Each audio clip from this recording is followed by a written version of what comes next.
Merci à tous d'avoir choisi l'INHA et la salle Labrouste de l'INHA pour suivre la Nuit des idées.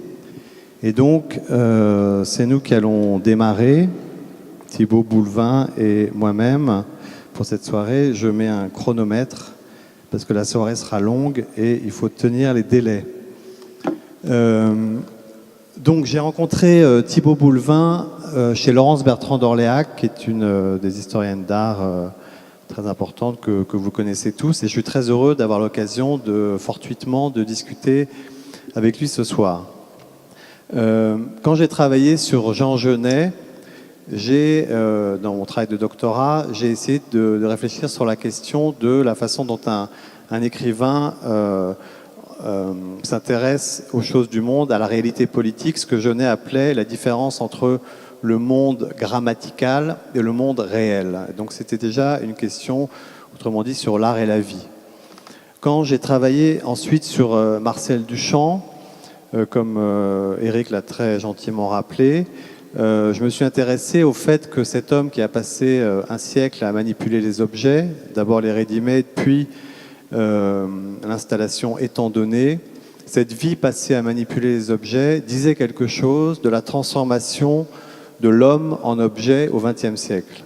Et finalement, Marcel Duchamp, à mon sens, c'est au moins l'hypothèse que je forme, est l'artiste qui a le mieux compris la question propre au XXe siècle, qui serait l'indifférence impossible devant le corps humain, torturé, mutilé, appauvri, malade ou désirable. Enfin, aujourd'hui, ma question, si j'y arrive, ça serait celle de comment être auteur de sa vie, ou plutôt, peut-on être auteur d'une vie précaire, et même le doit-on? Alors, j'ai assisté à la thèse de Thibaut il y a 2 mois, une thèse extraordinaire, donc comme l'a encore dit Éric, qui s'intéresse donc aux représentations du sida dans l'art. C'est un travail qui s'articule autour de la question de la fin de l'histoire, des représentations de la maladie, de la violence de la maladie et de l'art. D'autre part, Thibaut fait un travail, et c'est important de le dire d'entrée, un travail d'historien d'art qui n'est pas internaliste, c'est-à-dire qu'il s'autorise de tous les savoirs philosophiques, historiques, médicaux, politiques. Et j'aimerais saluer à la fois le côté d'un jeune garçon qui n'a pas froid aux yeux et qui s'intéresse, qui s'attaque en jeune homme qu'il est à la mort. C'est pas évident. Donc ce qui nous réunit, c'est d'une part la conception d'un art comme insurrection contre le chagrin, contre la mélancolie, contre la maladie. C'est d'autre part ce qui nous meut, la question de l'art comme puissance cathartique. Et puis, selon une expression qui nous est venue en préparant un peu ces dialogues, quelque chose autour de l'art et la vie et la mort.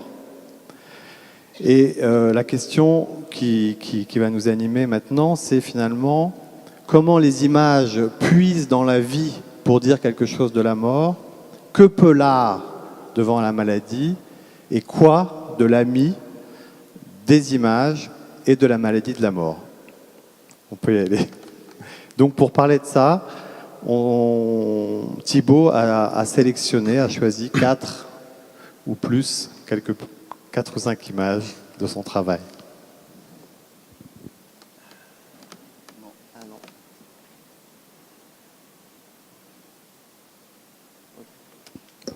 Alors, merci beaucoup Adrien, merci beaucoup à l'INHA pour l'organisation de cette soirée et aussi pour faire une place à ce sujet. Alors, la première image qu'on a sélectionnée quand on a commencé à évoquer cette question, cette discussion qu'on devait avoir, la première image qui m'est venue en tête finalement sur cette question de la maladie, oui. La première image qui m'est venue en tête, c'est celle donc, de Black Death, donc de Gilbert and George. Alors en fait, comme vous pouvez le voir ici, donc, une œuvre qui est constituée de 12 panneaux photographiques peints qui représentent 4 visages siamois aux yeux écarquillés et cette énorme bouche bée soulignée donc en rouge. Ce qui est intéressant, c'est que on est aux premières heures, on est en 1983, c'est-à-dire aux premières heures véritablement donc de l'épidémie de sida. 7 cas seulement au Royaume-Uni ont été répertoriés en 82, il y en aura 17 en octobre de l'année suivante, et très vite la presse a commencé à hystériser autour de cette question. Et au fond, Black Death, c'est une des premières occurrences de la maladie en art. Pour moi, ça a longtemps été une des premières, jusqu'à celle-ci en l'occurrence, qui est très liée, une œuvre d'un artiste américain qui s'appelle Isar Patkin, redécouverte très récemment, une œuvre qui date de 81, quand on ignore absolument tout de la maladie. Et Isar Patkin voit 2 jeunes malades dans un dispensaire et il rentre chez lui, dans son atelier, il fait cette œuvre comme ça, comme une sorte de pressentiment. Et au fond, ce qui est intéressant dans cette image qu'on a sélectionnée pour commencer, c'est effectivement cette capacité des artistes à saisir, parfois très tôt, parfois très en avance, les premiers, les enjeux de leur temps, et finalement à leur donner une forme, et une forme, pour le coup, quand on regarde cette image de Gilbert and George, très inquiète. Alors en fait, Gilbert and George ont récupéré une forme très ancienne dans sa puissance symbolique, c'est-à-dire une bouche qui crie, une bouche qui hurle, qui évidemment hurle de peur, hurle d'angoisse, et cette figure hurlante en histoire de l'art, elle se raccorde notamment évidemment à celle très iconique de Munch, l'homme qui crie évidemment au bord du précipice. Et ce qui est intéressant dans cette image, c'est qu'au fond, on se souvient que Munch, il avait dit sentir un cri passer dans la nature, et au fond, d'une certaine manière, Gilbert and George en 83, ils ont senti un cri passer dans l'histoire et dans leur histoire à proprement parler. Et un cri qui était d'autant plus fort qu'il résonnait, d'où le titre de l'œuvre, dans le temps long des désastres épidémiques et notamment de la peste, et pas n'importe laquelle, en l'occurrence la peste noire, c'est-à-dire donc ce que Jean Delumeau, l'historien Jean Delumeau, a appelé cette rupture inhumaine dans l'histoire occidentale. Alors, au fond, ce retour à la peste, il est très fort dans ces années-là, parce que la peste est un référent un peu imparable dans l'histoire. On a parlé de la peste parce que, pour un certain nombre de raisons culturelles et morales, parce qu'on a évidemment tout de suite indexé le sida à des considérations morales assez insupportables, mais qui évidemment donc étaient reliées à cette espèce d'horizon historique total et de catastrophe totale qu'était la maladie et la peste. Et au fond, pour reprendre une expression de Susan Sontag, l'événement a été hanté véritablement par cette figure donc de la peste et par son imaginaire, notamment en art, dans les années 80 et 90, et c'est quelque chose de très puissant qui va revenir dans l'art de cette époque, cette figure de la peste. Ouais, juste un tout petit mot sur la peste. La peste au XIe siècle, c'est 50 millions de morts en Asie et le même chiffre en Europe. Et si on revient aux années 83, je me souviens quand on a discuté, c'est l'époque Thatcher, et le paradoxe dont tu m'avais parlé, c'est qu'en fait, finalement, la politique conservatrice de Thatcher a fait plus que certaines politiques dites de gauche, et notamment en France, il a fallu attendre assez longtemps pour que quelque chose se passe. Donc si on replace le contexte des années 80-83. Alors en fait, c'est vrai qu'effectivement, c'est très particulier, parce que Gilbert and George adore Thatcher. Hein. C'est vraiment, c'est une figure pour eux très... Mais bon, ça c'est un détail. Mais c'est vrai que ce qui est assez frappant, c'est que Thatcher était en train de démanteler le service de santé anglais. Et lorsque l'épidémie de sida arrive, le gouvernement en fait, va prendre peur face à la propagation de l'épidémie. Peur d'être taxé finalement, d'avoir laissé courir l'épidémie. Donc ils vont prendre des mesures au début très énergiques, et puis dès lors, les années passant, dès lors qu'il va s'avérer qu'au fond la maladie concernerait en priorité les homosexuels et les toxicomanes, les usagers de drogue, là on va lâcher la bride, c'est-à-dire qu'on va se dire au fond effectivement ces catégories considérées comme marginales du champ social ne sont pas suffisamment importantes pour qu'on les considère à proprement parler. Donc effectivement, début politique très énergique, et ensuite effectivement ça sera une politique de gestion très, très anglo-saxonne et assez catastrophique. Ouais, l'autre chose qui apparaît là, donc finalement c'est une image qui ouvre l'époque. Et en me souvenant du travail sur Jean Genet, donc, dans son livre posthume Un captif amoureux, parle des années 68-86, ces années politiques, et il ouvre l'époque, 68, les années 60, par la danse. Et en fait, il fait comme ça, enfin, j'ai pu montrer qu'il parle de la danse des Palestiniens dans les camps d'Irbil en Jordanie, il parle de la danse des Black Panthers aux USA, à New York, il parle de la danse des manifestants à Paris en mai 68. Il parle de la danse de Fazia Ben Ali à la Goutte d'Or. Mais surtout, il s'intéresse finalement à celle d'Égyptiens, d'Arabes, au moment de la mort de Nasser en septembre 70, autour du cercueil de Nasser. Et comme si finalement, à chaque fois que l'époque s'ouvrait, on est toujours entre la vie et la mort, la jeunesse et la mort, et plutôt, et ça c'est un petit différent qu'on a, plutôt que la fin de l'histoire, moi je dirais l'entrée dans l'histoire. C'est-à-dire qu'à mon sens, cette jeunesse atteinte du sida, c'est pas la fin de l'histoire, c'est plutôt que ces gens-là entrent dans l'histoire. Alors, pour rebondir sur ce que tu dis, ce qui est intéressant sur cette figure au fond donc de la peste, c'est que convoquer cette figure de la peste au début des années 80, c'est une sorte d'anachronisme total dans l'époque. C'est-à-dire c'est faire revenir un espèce de fantôme comme ça d'une catastrophe qu'on croyait épuisée. C'est faire revenir une inquiétude sur le corps, sur la santé, effectivement, qui sont les grands mots d'ordre de l'époque. On célèbre le corps, etc., etc. La santé, c'est le nouveau paradigme de cette époque. Et imposer la figure, tout d'un coup, de la maladie, c'est effectivement imposer à cette époque comme une sorte de contre-rythme historique, une sorte de fermeture. Et ce qui est intéressant pour Gilbert and George, c'est notamment de penser qu'au tout début des années 80, Gilbert and George ont rêvé des grands paradis, donc très colorés, très festifs. Donc ici, vous avez un exemple avec Life Without End en 82, des grands paradis comme ça où la jeunesse explose, etc. littéralement. Et très très rapidement, quand par exemple je leur ai parlé donc de Black Death, ils m'ont directement orienté sur Fruito de Repos en 83, qui est en fait précisément la fin des Éden, c'est-à-dire la fin de leur âge d'or, la fin de cette époque justement, qui était une époque extrêmement joyeuse, extrêmement festive. Et au fond, Black Death, c'est une sorte d'adieu, d'une certaine manière, à cette époque. Voilà.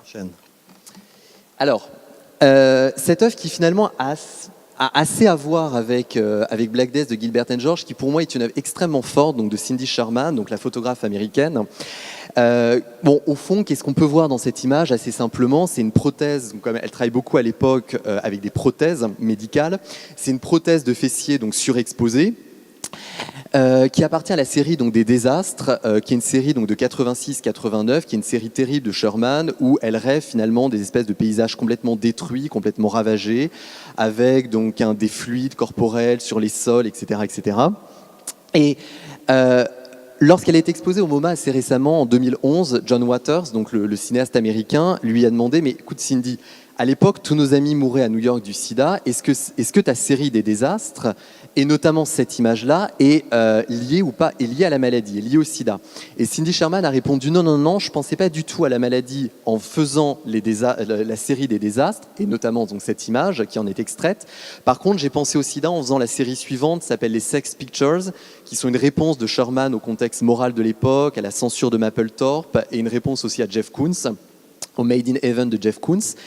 Et elle explique donc que cette série des désastres n'est pas liée à proprement parler à la maladie. Mais quand on regarde bien cette série en détail, et notamment cette photographie, on repère des indices de maladie, évidemment. Et au fond, cette image, elle m'a intéressé parce que quand on regarde toute la série des désastres, elle est très à part dans cette série, avec le visage effaré de l'artiste que vous pouvez voir comme ça donc à l'arrière-plan, qui rabat ici donc notre regard sur ce fessier exposé donc en gros plan. Et c'est effectivement qu'est-ce qu'il y a à voir au fond? Il n'y a rien d'autre à voir dans cette image que des espèces de manifestations de la maladie, des manifestations terribles de la maladie, avec ces boutons, ces bubons qui percent comme ça donc la peau. Et c'est la transformation maladive d'un corps. C'est ça qui est intéressant ici à voir. Et au fond, cette image, elle ramène déjà en 87 à tout ce qui va travailler cette génération, c'est-à-dire simplement la représentation du corps et le défi lancé par la maladie à la représentation du corps. Et cette image, au fond, donc de ce fessier comme ça, très abîmé déjà par la maladie, elle m'a intéressé parce qu'elle renvoie au fond sur le mode d'une quasi-citation à la courbe du ventre donc de cette icône de la peinture occidentale et de cette icône des représentations de la maladie peinte par Grunewald sur donc le retable d'Issenheim, sur la tentation de Saint-Antoine, donc sur le retable d'Issenheim, qui est au fond une figure très polysémique dont on n'a pas du tout le temps de discuter ici les symptômes, mais en l'occurrence, les spécialistes s'accordent plutôt à reconnaître que c'est un malade sans doute, donc de ce qu'on appelle donc l'ergotisme gangréneux et ou hallucinatoire.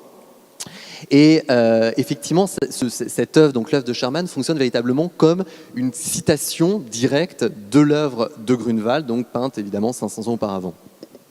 Bon, alors là, j'ai beaucoup de choses que j'aimerais dire. Je ne sais pas si je vais arriver à les articuler, mais en commençant par le retable de Grunewald, ça c'est très rapide, mais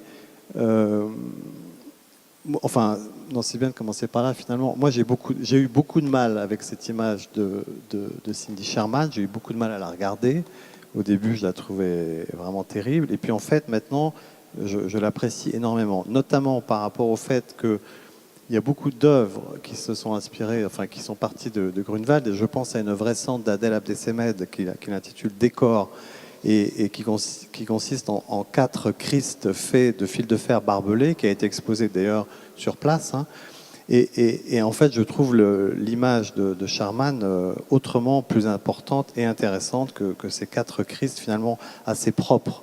Et d'ailleurs, Adel Abdesemed dit qu'il a horreur du sang, ce qui, à mon avis, pour un artiste, n'est pas une bonne chose.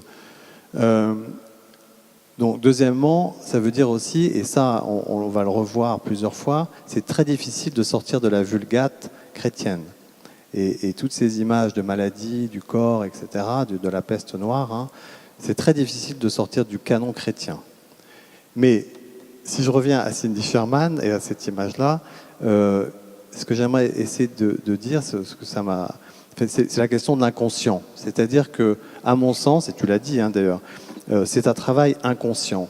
Le désastre est psychique, la catastrophe est subjective et le travail est inconscient. C'est-à-dire que d'une part, les images comme celle-ci sont là, et les images en général, sont là pour purger les peurs, c'est-à-dire qu'elles expriment à un niveau symbolique les peurs qui s'articulent dans la société, hein, dans les choses de la société, mais elles sont la transcription d'obsessions personnelles. Pour faire une comparaison rapide, encore une fois, si je reviens donc aux années 60 et à la guerre du Vietnam, il y a un historien d'art, j'aime bien beaucoup son nom, Candida Smith, qui a travaillé sur ces années-là, et qui montrait que les images utilisées contre la guerre du Vietnam, n'avaient peu de choses à voir avec la guerre, et aussi et peu avec le fait de vouloir mettre fin à la guerre. Donc ce que je veux dire, c'est que d'une part, il y a ces images qui essayent d'articuler des peurs de la société, ces images qui sortent de l'inconscient, et d'autre part, la société, elle, on le sait, organise un système de déni de la mémoire, et notamment sur la question de la mort, la vérité du sujet, à savoir qu'il est fini, qu'il va mourir, est totalement déniée par la société. Bref, donc tout ça pour dire que, comme pendant la lutte contre la guerre du Vietnam, les images ont été produites qui n'avaient rien à voir avec la guerre du Vietnam, mais qui étaient utilisées pour lutter contre cette guerre. De même, ici, Cindy Sherman ne fait pas consciemment un travail contre le sida, et d'ailleurs, quelle image pourrait mettre fin au sida, comme à la guerre, c'est impossible. Mais en revanche, elle transcrit ces angoisses et ces dénis, ces peurs qui sont tues dans la société, la sodomie, mais au-delà, la mort et le fait que le sujet est mortel. Ben, tout à fait, parce qu'effectivement, par exemple, si on regarde cette image, elle est très intéressante. En fait, elle peut paraître effectivement très brutale, dérangeante à première vue, mais au fond, ce qui est intéressant, c'est par exemple de considérer le côté évidemment un peu humour grivois ou l'obscénité même donc, de cette image, qu'elle partage, que Sherman d'ailleurs partage complètement avec Grunewald, si on veut bien considérer, et les historiens de l'art effectivement le disent, la vision qu'offre par exemple l'individu aux pattes écartées, comme ça, à Saint-Antoine. Mais ce qui est assez intéressant, c'est qu'effectivement, elle exhibe ici, par exemple, un élément, un fragment de corps, un corps réduit au fragment, ce qui est déjà très symbolique, pas le corps entier, mais un corps réduit au fragment, et un corps qui est évidemment un fragment de corps qui est investi de beaucoup de fantasmes à l'époque, Et c'est Douglas Krim qui a bien parlé, notamment, comme tu le disais, enfin comme tu t'évoquais, effectivement cette idée, cette image, cette obsession et cette phobie, notamment de la sodomie à l'époque, donc et qui va se passer notamment beaucoup en art. Par exemple en 86, et c'est vrai que cette image, elle prend aussi son sens dans ce contexte-là. Il faut quand même se rappeler qu'un éditorialiste américain pouvait écrire dans les colonnes du New York Times, se proposer de faire tatouer les séropositifs sur les fesses pour les homosexuels et sur les bras pour les usagers de drogue. Des propositions qu'on a également vues en Europe. Bon, voilà. Tu avais une image sur ça? Oui. Alors, je ne sais pas si elle est là, mais... Et effectivement, par exemple, si on prend un autre artiste, pour voir que Sherman n'est pas du tout isolé donc, dans son époque, si on prend un autre artiste qui est un immense artiste américain, Robert Gober, en l'occurrence ici en 90, donc 3 ans après, qui effectivement va chercher chez Bosch la figure de l'homme puni, donc écrasé sous la mandoline pour avoir trop vécu, trop joui, donc cette espèce de figure du péché, enfin du prix du péché, et effectivement il va transposer ça donc sur ces figures de cire, sur ces postérieurs ici, allusion archisexuelle, et en même temps effectivement une figure de résistance chez Gober, puisque les partitions de musique, il le dit lui-même, au fond l'idée c'est bon, si l'amour est un chant, est une musique, alors jouer et continuer à jouer. Il y a aussi cet appel finalement à lutter contre justement cette moralisation et cet opprobre jeté sur la sexualité à cette époque. Oui.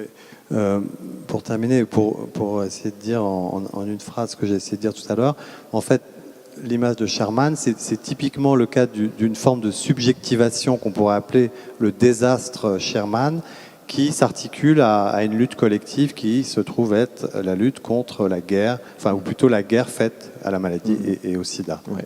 Et je finis juste en disant effectivement que par rapport à ce que tu disais tout à l'heure, ce qui est très intéressant dans ces images, finalement, par exemple, la figure du retable d'Issenheim, donc de ce petit monstre, va être, par exemple, va obséder littéralement quelqu'un comme Jasper Jones, par exemple. Et effectivement, c'est assez intéressant de voir à quel point les artistes, en fait, dans l'histoire, déplacent leur angoisse d'un objet à l'autre et finalement parlent parfois, comme tu disais, d'autres choses pour parler au présent de leurs angoisses. Donc, effectivement, ce rapport à l'histoire, il est très intéressant en art de ce point de vue-là. On arrive à ce qui serait notre troisième image, même si on en a montré un peu plus. Hein. Alors, cette image, bon, pour moi, qui est une des images les plus fortes et les plus puissantes d'un immense corpus d'images donc sur la maladie. Alors, c'est une photographie qui a été prise le 25 mai 91, un peu plus d'un an avant la mort donc, de l'artiste. Donc, l'artiste s'appelle David Wojnarowicz, c'est un artiste américain, new-yorkais. Elle a été prise lors du dernier voyage de Wojnarowicz avec son amie donc Marion Semama, qui est dans la salle d'ailleurs, je la salue. Un périple qui devait les conduire donc de New York à San Francisco. Et Wojnarowicz, arrivé donc dans la vallée de la mort, dans un petit village indien, va organiser donc toute cette mise en scène. Il va enlever son t-shirt, il va se glisser comme ça dans une espèce de fosse qu'il a creusée, et Marion Semama va prendre cette photographie de lui, le visage comme ça, presque enseveli dans la terre de la vallée de la mort. Alors au fond, la première fois que j'ai vu cette image, qui est au fond une image très dérangeante, je me suis demandé, est-ce qu'il y a une référence religieuse avec ma culture, disons, d'image et ma culture basique, on va dire, j'ai repensé évidemment notamment à cette phrase « Tu retourneras à la terre, car né de la poussière, tu redeviendras poussière ». Et aussi à ce cantique de David, précisément, ce que l'artiste appelait David Wojnarowicz, au cantique de David dans l'Ancien Testament, qui est une prière d'ailleurs très célèbre aux États-Unis, très connue. Quand je marche dans la vallée de l'ombre de la mort, je ne crains aucun mal, car tu es avec moi. Et il est précisément dans la vallée de l'ombre de la, enfin, il est dans la vallée de la mort. J'y ai évidemment beaucoup. Pardon. J'ai trouvé une autre référence, enfin religieuse profane, c'est-à-dire le théorème de Pasolini. Oui. L'avant-dernière, enfin plutôt la dernière scène, c'est la bonne. Vous savez, chacun des personnages a été hanté par le personnage principal. Bref, donc c'est la bonne Nicole qui se fait ensevelir, qui demande à une voisine, une vieille dame, de l'ensevelir dans le sable après tout ce qui s'est passé dans cette maison. Et l'image suivante, la dernière du film, c'est un désert qui est en fait l'Etna, mais qui peut faire penser à la vallée de la mort. Mais vraiment, merci.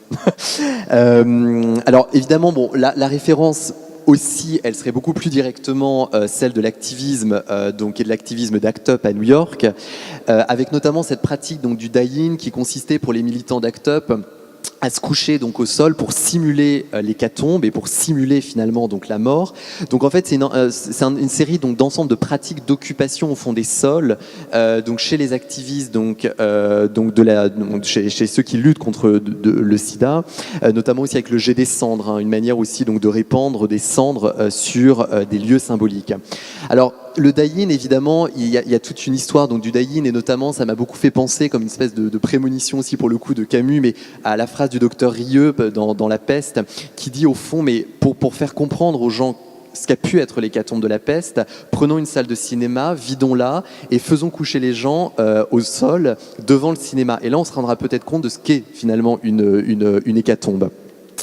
Alors, cette image donc, de David Wojnarowicz donc, couché comme ça dans la vallée de la mort, au fond, on ne sait pas très bien si ce corps il disparaît ou s'il jaillit finalement donc, de terre. Et elle m'a toujours beaucoup fait penser à une référence qu'à mon avis, David Wojnarowicz ne connaissait pas, quoique, celle donc d'Abel Gance, dans le J'accuse d'Abel Gance en 1919, où en fait tous les morts de la guerre se relèvent du sol, Jean et Agar parmi les morts qui se relèvent pour bien qu'on se rappelle d'eux au moment des commémorations, pour bien qu'on n'oublie pas finalement les morts. Alors au fond, la puissance de l'image, la puissance de cette image, je la relie finalement à cette idée pour moi très très forte qu'a eu l'artiste de ramener un corps malade et de ramener un corps homosexuel, puisque David était homosexuel et un activiste homosexuel, dans l'espace symbolique et vraiment consacré du mythe américain. Quel paysage finalement est plus américain d'une certaine manière du point de vue de la mythologie que ce désert californien et cette vallée de la mort. Et au fond, cette manière de creuser comme ça une petite fosse, de s'y enterrer, de s'y enfoncer, pour déranger, pour troubler la beauté donc, de ce paysage américain, de s'y ménager un espace, une petite fosse comme ça, où il réoccupe à la fois l'espace, le temps américain, le temps géologique et le temps historique américain. Et au fond, cette carte postale, puisque La Vallée de la Mort, c'est une carte postale, et en 89, il avait écrit un texte qui s'appelait, pour son ami Nan Goldin, il avait écrit un texte qui s'appelait Carte postale d'Amérique, radioscopie de l'enfer. Ouais, dans l'exposition qui s'appelait Witnesses, voilà. Témoins contre notre disparition. Voilà. Donc moi, il faut qu'on accélère parce qu'on a encore une image, mais juste une chose, pour moi, c'est la question du témoignage. Marion Semama a dit, quand elle a vu cette photo, elle dit après coup, j'ai compris qu'il m'a offert là ce qu'il n'avait pas pu me donner, il m'a fait témoin de sa mort. Bon, après, il y a une version un petit peu appauvrie où elle explique aussi que finalement, elle lui avait demandé l'autorisation de prendre une photo sur son lit de mort, qu'il avait refusé, et donc elle a pu prendre cette photo. Mais la question, en fait, c'est celle de l'impossibilité de témoigner pour la mort. Comme disait Yankelevitch, soit on dit quelque chose de la mort et c'est pas d'elle que l'on parle, soit c'est la mort et on ne peut rien en dire. Et donc, finalement, c'est la question du témoignage et c'est la question ici d'une œuvre enfin, la puissance de cette œuvre, de cette image-là, c'est d'accueillir les morts. Ça, c'est vraiment des termes que je reprends presque littéralement du travail de Thibaut, d'accueillir les morts comme des personnes co-présentes ou bien représents, comme a dit la philosophe Vinciane Després à la soutenance de Thibaut. Il faut qu'on arrive à la dernière image. Oui. Bon, on coupe alors. Alors cette dernière image qui est aussi donc alors pour le coup une image très belle je trouve qui est une œuvre donc de González Torres, donc de Félix González Torres. Alors au fond Wojnarowicz, dans l'image précédente, nous confrontait à cette idée du poids d'un corps, non pas seulement dans le sol, mais dans l'histoire, dans le temps et le maintien de ce corps. Et c'est au fond la même question que nous pose González Torres dans ce sans titre, Untitled Portrait of Ross in LA, où en fait donc il s'agit donc d'un portrait donc du compagnon donc de l'artiste Ross décédé donc du sida en 1991. Félix González Torres mourra peu de temps après, donc en 96 si mes souvenirs sont bons. L'idée de l'œuvre est assez simple. L'œuvre correspond, elle est constituée d'un ensemble donc de bonbons qui correspond au poids exact de Ross lorsqu'il était en pleine santé. Et González Torres a beaucoup parlé donc, de son ami, de la beauté de son ami, qui était très fort, très costaud. Il y revient très souvent. Et au fond, nous regardeurs, nous nous approchons de ce tas de bonbons, nous prélevons un bonbon, puis nous en allons, et ainsi de suite. De telle sorte que le tas de bonbons va progressivement diminuer donc, de son poids. L'idée finalement c'est... alors il y a évidemment beaucoup d'interprétations qui peuvent être faites de cette œuvre parce que là elle est extrêmement polysémique. J'en retiens quelques-unes, notamment cette idée au fond que on s'approche de manière très anodine de ce tas de bonbons, on prélève et effectivement ce tas diminue. Donc c'est au fond une manière aussi donc, pour l'artiste de nous renvoyer à notre responsabilité dans l'affaiblissement, donc dans la diminution de ce tas, c'est-à-dire au fond symboliquement dans l'affaiblissement de Ross, c'est-à-dire une manière au fond de questionner notre responsabilité dans la manière dont ce corps est parti. Et au fond, c'est très anodin pour nous de prendre un bonbon, mais symboliquement, ça voulait dire effectivement beaucoup. Donc c'est nous renvoyer aussi à notre responsabilité par rapport à ça. Ouais, ce qu'on disait, c'est, bon, comme c'est une des seules œuvres participatives, comme on disait, mais je préfère le terme d'environnement, toute personne qui prend un bonbon, qui met dans sa bouche, chacun suce Ross, finalement. Et en même temps, avec cette question difficile de sucer un corps malade et de la responsabilité, effectivement, de faire disparaître par ce geste jouissif la personne. Oui, parce qu'en fait, effectivement, faut effectivement se rappeler quand même symboliquement du poids de cette œuvre. C'est-à-dire, effectivement, comme tu le disais, c'est évidemment... On s'en doute, alors il y a beaucoup de références, notamment à des reliques de contact, c'est-à-dire ce maintien d'une présence. Au fond, chacun de ces bonbons est Ross, est une partie de Ross, mais il faut se rappeler dans le contexte de l'époque, un peu comme les cires donc, de Goebbels, c'était effectivement cette idée de ramener un corps malade, puisqu'au fond, dès lors qu'il y a un bonbon qui est pris, c'est un corps malade, c'est un corps diminué, et nous faire approcher de ce corps malade, nous le faire ingérer, comme tu disais, le sucer. Donc évidemment, c'est des références qui sont aussi totalement sexuelles, et effectivement qui jouent beaucoup par rapport à ça. Et alors évidemment c'est un portrait, donc le tas de bonbons est un portrait de Ross, comme l'est Untitled Perfect Lovers en 1991. La puissance de l'image elle est là chez González Torres, c'est-à-dire il expliquait que les moralistes et que les conservateurs américains qui faisaient la chasse comme ça aux images, à toutes les images jugées déviantes, à Serrano, à Mapplethorpe et à d'autres, puissent m'interdire d'accrocher au mur du musée ou d'une galerie 2 horloges synchrones, l'une à côté d'une, donc l'une représentant Ross, l'autre représentant González Torres, mais finalement tous les amoureux de la Terre, confrontés à la menace de la perte de l'autre, qu'on m'interdise d'accrocher ces deux horloges, alors que symboliquement on peut tout imaginer de cette représentation d'un couple, de cette collusion d'un couple, et c'était une manière de dévier finalement aussi la censure de l'époque. Alors, quand j'ai vu ça, j'ai tout de suite pensé à la question de l'ami et à la définition de l'ami. Vous vous souvenez que pour Aristote, on lui demande qu'est-ce que l'ami, et il répond c'est une âme logée en 2 corps. Et ensuite, cette tradition est reprise, notamment par saint Augustin, lequel confesse aussitôt une terreur à l'idée d'être amputé d'une partie de lui lorsque l'ami mourra. Par ailleurs, l'amitié dont on parle ici, c'est celle des amants et c'est celle des amoureux aussi. Non, vas-y. Non, je voulais juste, effectivement, je disais tout à l'heure une pièce très belle, et ce que tu dis, enfin voilà, ça se raccorde aussi à cette beauté finalement de la relation. Et s'il fallait une phrase pour finir finalement sur la question de Vojnarovič, par exemple, en revenant à Vojnarovič, que j'ai toujours, cette phrase m'a profondément touché et ému. Lorsqu'il est donc chez son ami Zoé Leonard, il voit donc des photographies de ciel, de nuages. Et Zoé Leonard était donc activiste à l'époque. Elle était très gênée. Elle disait au fond comment concilier ma pratique activiste, descendre dans la rue, crier, lutter contre la maladie, et en même temps aller photographier des nuages. Et il lui avait dit cette phrase. Il lui avait dit, tu sais Zoé, nous sommes très en colère et nous revendiquons parce que nous n'avons pas d'autre choix. Mais ce à quoi nous voulons revenir, et il parlait de sa génération, c'est à la beauté. Si tu y renonces, nous n'avons plus nulle part où aller. Et au fond, il y a aussi cette idée de se réfugier dans quelque chose aussi de profondément beau aussi, voilà. je trouve. Et une toute petite chose encore, donc finalement la question des amis, après Aristote, Saint-Augustin et Montaigne et la Boétie, on n'a pas le temps d'en parler, finalement la question des amis, c'est lequel va mourir le premier.